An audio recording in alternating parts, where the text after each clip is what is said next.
Good morning. ഇന്നത്തെ നമ്മുടെ recipe എന്ന് പറയുന്നത് ഒരു കുറുമയാണ് ട്ടോ. അധികം ഇൻഗ്രീഡിയൻസ് ഒന്നും വേണ്ട ഈ ഒരു കുറുമ തയ്യാറാക്കാൻ. ഒരു ക്യാരറ്റും 2 ഉരുളക്കിഴങ്ങും മതി. അത് കൂടുതൽ കറി വേണമെന്നുണ്ടെങ്കിൽ നിങ്ങൾക്ക് ഇൻഗ്രീഡിയൻസിന്റെ അളവ് കൂട്ടാം എന്ന് മാത്രമേ ഉള്ളൂ. നമ്മുടെ പൊട്ടറ്റോ ക്യാരറ്റ് കുറുമയാണ് നമ്മൾ തയ്യാറാക്കാൻ പോകുന്നത്. തേങ്ങാപ്പാലിൻ്റെ കൂടെ കുറച്ച് കാഷ്നട്ടൊക്കെ അരച്ച് ചേർക്കുമ്പോഴാണ് ഈ ഒരു കുറുമയ്ക്ക് നല്ലൊരു ടേസ്റ്റ് ഉണ്ടാകുന്നത്. അപ്പോൾ നിങ്ങൾ ഇങ്ങനെ ഒരു കുറുമ തയ്യാറാക്കിയിട്ടില്ല എന്നുണ്ടെങ്കിൽ എളുപ്പത്തിൽ തന്നെ തയ്യാറാക്കിക്കോളൂ. ചപ്പാത്തിയുടെയും ഇടിയപ്പത്തിൻ്റെയും അപ്പത്തിൻ്റെയും ഒക്കെ കൂടെ കഴിക്കാൻ പറ്റിയ നല്ലൊരു സൈഡ് ഡിഷാണ്. അപ്പോൾ നമുക്ക് എങ്ങനെയാണ് നമ്മുടെ പൊട്ടറ്റോ ക്യാരറ്റ് കുറുമ തയ്യാറാക്കുന്നത് നോക്കാം. നമുക്ക് നമ്മുടെ ഇൻഗ്രീഡിയൻസ് നോക്കാം. ഞാനിപ്പോൾ ഒരു 2 വലിയ ഉരുളക്കിഴങ്ങ് ഈ ഒരു വലിപ്പത്തിൽ ചെറിയ ക്യൂബ്സ് ആയിട്ട് കട്ട് ചെയ്തെടുത്തിട്ടുണ്ട്. അതുപോലെ തന്നെ 2 ക്യാരറ്റ് ഈ ഒരു വലിപ്പത്തിൽ നമ്മൾ നീളത്തിൽ കട്ട് ചെയ്തിട്ട് അത് ചെറിയ പീസുകളായിട്ട് കട്ട് ചെയ്തെടുത്തിട്ടുണ്ട്. പിന്നെ ഒരു മീഡിയം വലിപ്പമുള്ള സവോള ഇതുപോലെ ചെറിയ ക്യൂബ്സ് ആയിട്ട് കട്ട് ചെയ്തെടുത്തിട്ടുണ്ട്.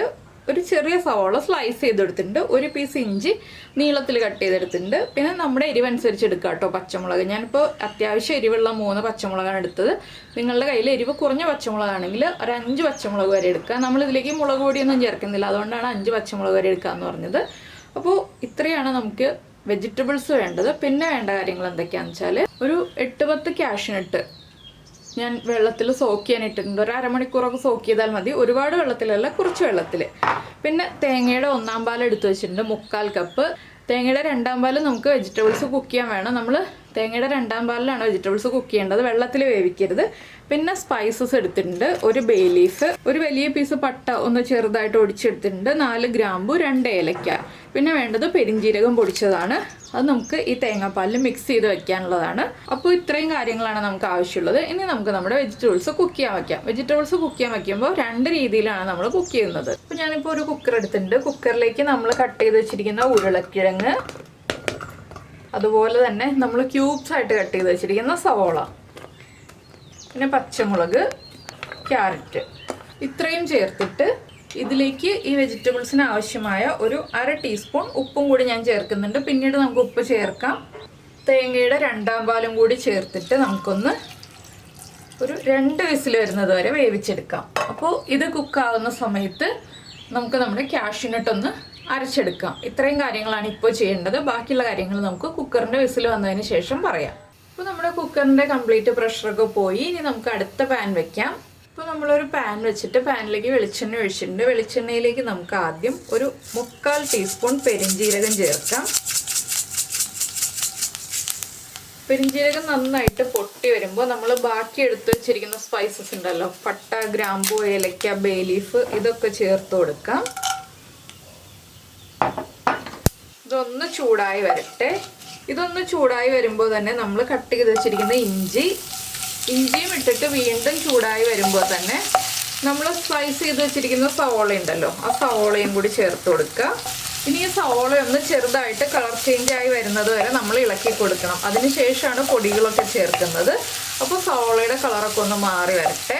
അപ്പോൾ നമ്മുടെ സവോളയൊക്കെ ഒന്ന് കുക്കായി കറക്റ്റായി വന്നിട്ടുണ്ട്. നമുക്കിനി ഫ്ലെയിം കുറച്ചിട്ട് ഇതിലേക്ക് പൊടികൾ ചേർത്ത് കൊടുക്കാം. ആദ്യം നമ്മൾ ചേർക്കുന്നത് മഞ്ഞൾപ്പൊടിയാണ്. ഒരു 1/2 ടീസ്പൂൺ മഞ്ഞൾപ്പൊടി, അതുപോലെ തന്നെ 1/2 ടീസ്പൂൺ മല്ലിപ്പൊടി. ഇനി പൊടികളൊന്ന് കുക്കായി വരുന്നത് വരെ 1 മിനിറ്റ് ഒന്ന് ലോ ഫ്ലെയിമിൽ വെച്ച് ഇളക്കി കൊടുക്കുക. ഈ സമയത്ത് നമ്മൾ ഒരു 6-7 പീസ് പൊട്ടറ്റോ എടുത്ത് ഒരു ഫോർക്ക് ഉപയോഗിച്ചൊന്ന് ഉടച്ച് വെക്കാം കേട്ടോ. നമ്മുടെ കറിക്ക് കൊഴുപ്പ് കൂടാൻ വേണ്ടിയിട്ടാണ് നമ്മൾ പൊട്ടറ്റോ ഉടച്ച് വെക്കുന്നത്. ഇല്ലെങ്കിൽ കോൺഫ്ലോറൊക്കെ മിക്സ് ചെയ്ത് ചേർക്കാം, പക്ഷേ എളുപ്പം നമ്മൾ പൊട്ടറ്റോ ഉടച്ച് വെക്കുന്നതാണ്. അപ്പോൾ പൊടികൾ കുക്കായി വരുമ്പോൾ നമ്മൾ വേവിച്ച് വെച്ചിരിക്കുന്ന വെജിറ്റബിൾസ് നമുക്ക് ഇതിലേക്ക് ചേർത്ത് കൊടുക്കാം. അപ്പോൾ ഞാൻ വെജിറ്റബിൾസ് ചേർത്ത് കൊടുക്കുകയാണ്. വെജിറ്റബിൾസ് ചേർത്തിട്ട് നന്നായിട്ട് ഇളക്കി മിക്സ് ചെയ്യുക. ഈ സമയത്ത് പൊട്ടറ്റോ ഉടച്ച് കൊടുത്താലും മതി. ഞാൻ പിന്നെ കുറച്ച് കൂടുതലായിട്ട് നന്നായിട്ട് പൊട്ടറ്റോ ഉടച്ച് ചേർക്കാൻ വേണ്ടിയിട്ടാണ് ആദ്യമേ ഉടച്ചു വെച്ചത്. ഇതിലേക്ക് നമുക്ക് ഉടച്ചു വെച്ചിരിക്കുന്ന പൊട്ടറ്റോയും കൂടി ചേർത്ത് കൊടുക്കാം. കണ്ടോ, ഇതുപോലെ ഞാൻ നന്നായിട്ട് ഉടച്ചു വെച്ചിട്ടുണ്ട്. ഇനി ഇത് നന്നായിട്ടൊന്ന് മിക്സ് ചെയ്ത് ചേർക്കുക. പൊട്ടറ്റോ ഉടച്ച് ചേർക്കുമ്പോൾ തന്നെ നമ്മുടെ കറി കുറുകി വരും കേട്ടോ. ഇനി നമുക്കിതിലേക്ക് ചേർക്കേണ്ടത് നമ്മുടെ ഗരം മസാലപ്പൊടിയാണ്. അപ്പോൾ ഞാൻ ആദ്യം പറഞ്ഞതുപോലെ നിങ്ങൾ പെരിഞ്ജീരകപ്പൊടി തേങ്ങയുടെ 1/4 പാലിൽ മിക്സ് ചെയ്ത് വെക്കണേ നേരത്തെ. ഇനി ഒരു 1/4 ടീസ്പൂൺ ഗരം മസാലപ്പൊടി ചേർക്കുക. ഗരം മസാലപ്പൊടിയും കൂടി ചേർത്ത് മിക്സ് ചെയ്ത് കഴിയുമ്പോൾ നമുക്ക് ഗ്രേവി കുറവാണെന്നുണ്ടെങ്കിൽ തേങ്ങയുടെ 2ാം പാല് വീണ്ടും ചേർത്ത് കൊടുക്കാം. നമുക്ക് എത്രത്തോളം ഗ്രേവി വേണം എന്നുള്ളതനുസരിച്ച് തേങ്ങയുടെ 2ാം പാല് ചേർക്കാം. പിന്നെ 1ാം പാല് ചേർക്കുമ്പോൾ കുറച്ചുകൂടി ലൂസായി വരും. പിന്നെ നമ്മുടെ കാഷ്യൂ പേസ്റ്റ് വരും.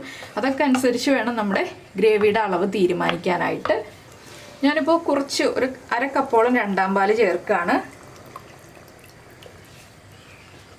2ാം പാലിൽ ഒന്ന് എല്ലാ വെജിറ്റബിൾസും കുക്കായി ഒന്ന് റെഡിയായി വന്നിട്ട് നമുക്ക് കാഷ്യൂ പേസ്റ്റ് ചേർത്ത് കൊടുക്കാം. ഇതിൽ കുറച്ച് സമയം കുക്കിംഗ് ടൈം കൂടുതൽ എടുക്കും എന്നേ ഉള്ളൂ. പക്ഷേ ടേസ്റ്റ് നല്ല ടേസ്റ്റാണ് കേട്ടോ കറിക്ക്. അപ്പോൾ നിങ്ങൾ ഇതുപോലെ നമ്മുടെ പൊട്ടറ്റോ ക്യാരറ്റ് കുറുമ ഉണ്ടാക്കി നോക്കിയിട്ടില്ലെങ്കിൽ ഉറപ്പായിട്ടൊന്ന് ട്രൈ ചെയ്യൂ. ഇനി നമുക്ക് കുറച്ച് കറിവേപ്പില ചേർത്ത് കൊടുക്കാം.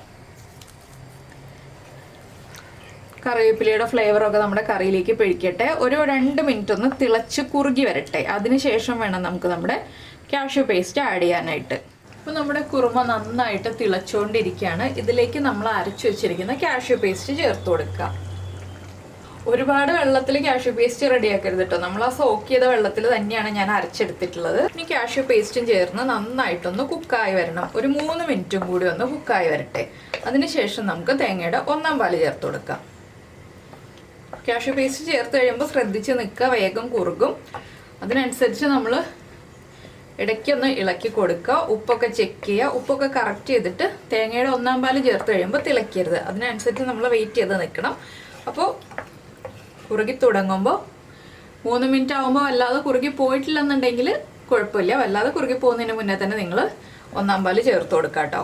അപ്പോൾ നമ്മുടെ കാഷ്നട്ട് ചേർത്തിട്ട് ഇതാ കുറുകി തുടങ്ങിയിട്ടുണ്ട്. ഞാൻ ഫ്ലെയിം കുറച്ചിട്ട് 1ാം പാല് ചേർക്കുകയാണ്. 1ാം പാലിൽ നമ്മൾ പെരിഞ്ജീരകം പൊടിച്ചത് ചേർത്തതാണ്. 1ാം പാല് ചേർത്തിട്ട് ഉടനെ തന്നെ ഫ്ലെയിം ഓഫ് ചെയ്യണം. നന്നായിട്ട് ആവി വരുന്നത് വരെ ഒന്ന് ഇളക്കിക്കൊണ്ടിരിക്കുക. നല്ല തിളച്ച കറി ആയതുകൊണ്ട് തന്നെ വേഗം തന്നെ ആവി വരും. നമ്മളൊന്ന് ഇളക്കി കൊടുക്കുക കേട്ടോ, കൈയെടുക്കാതെ. ഇത്രയേ ഉള്ളൂ നമ്മുടെ കുറുമയുടെ പരിപാടി. അപ്പോൾ നിങ്ങൾക്ക് ഈ രീതിയിലുള്ള ക്യാരറ്റ് പൊട്ടറ്റോ കുറുമ ഇഷ്ടമായി എന്നുണ്ടെങ്കിൽ ഒന്ന് ലൈക്ക് ചെയ്യാനും അതുപോലെ ഇഷ്ടമായോ ഇല്ലയോ എന്നുള്ളത് ഒന്ന് കമൻറ്റ് ചെയ്യാനും മറന്നു പോകരുത്. നിങ്ങൾ ഇതുപോലെ കുറുമ ഉണ്ടാക്കാറുണ്ടോ എന്നുള്ളതും കൂടി കമൻറ്റ് ചെയ്യുക. അപ്പോൾ ഇതിലേക്ക് ഇനി നമുക്ക് ഒരു ഇൻഗ്രീഡിയൻറ്റും കൂടി ചേർക്കാനുണ്ട്. ഫ്ലെയിം ഓഫ് ചെയ്തിട്ടാണ് കേട്ടോ ഇതൊക്കെ ഞാൻ പറയുന്നത്. ഫ്ലെയിം ഓൺ ചെയ്ത് വെച്ചിട്ടല്ല. കറി ഒന്നുകൂടി കുറുകി വരും കേട്ടോ. ഇനി നമ്മൾ ചേർക്കുന്നത് കുറച്ച് മല്ലിയില. മല്ലിയില നിർബന്ധമായിട്ടും ചേർക്കണം കേട്ടോ. കുറുമയിൽ മല്ലിയില ചേർത്താലേ ടേസ്റ്റ് കറക്റ്റ് ആവുള്ളൂ. മല്ലിയിലയും ചേർത്തിട്ട് നന്നായിട്ടൊന്ന് മിക്സ് ചെയ്യുക. അപ്പോൾ നമ്മുടെ ചാനലിൽ വീഡിയോ പ്രസൻറ്റ് ചെയ്യുന്ന രീതിയൊക്കെ ഇഷ്ടമായി എന്നുണ്ടെങ്കിൽ നമ്മുടെ ചാനലൊന്ന് സബ്സ്ക്രൈബ് ചെയ്ത് സപ്പോർട്ട് ചെയ്യണേ. സബ്സ്ക്രൈബ് ചെയ്യുന്നതിന് ഈ വീഡിയോയുടെ താഴെയുള്ള റെഡ് സബ്സ്ക്രൈബ് ബട്ടൺ ഒന്ന് ക്ലിക്ക് ചെയ്യുക. അതിൻ്റെ റൈറ്റ് സൈഡിലുള്ള ബെല്ലൈക്കണും ക്ലിക്ക് ചെയ്യുക. അപ്പോൾ ഓൾ എന്ന് പറഞ്ഞിട്ടൊരു ഓപ്ഷൻ കാണാം. ആ ഓളും കൂടി പ്രസ് ചെയ്തിട്ടുണ്ടെങ്കിൽ ഞാൻ എപ്പോഴും വീഡിയോ അപ്ലോഡ് ചെയ്യുമ്പോൾ നിങ്ങൾക്ക് നോട്ടിഫിക്കേഷൻ വരും. അപ്പോൾ എന്തായാലും എല്ലാവർക്കും ഈ റെസിപ്പി ഇഷ്ടമായി എന്ന് വിചാരിക്കുന്നു. നമുക്ക് നമ്മുടെ അടുത്ത റെസിപ്പിയുമായിട്ട് അടുത്ത ദിവസം വീണ്ടും കാണാം.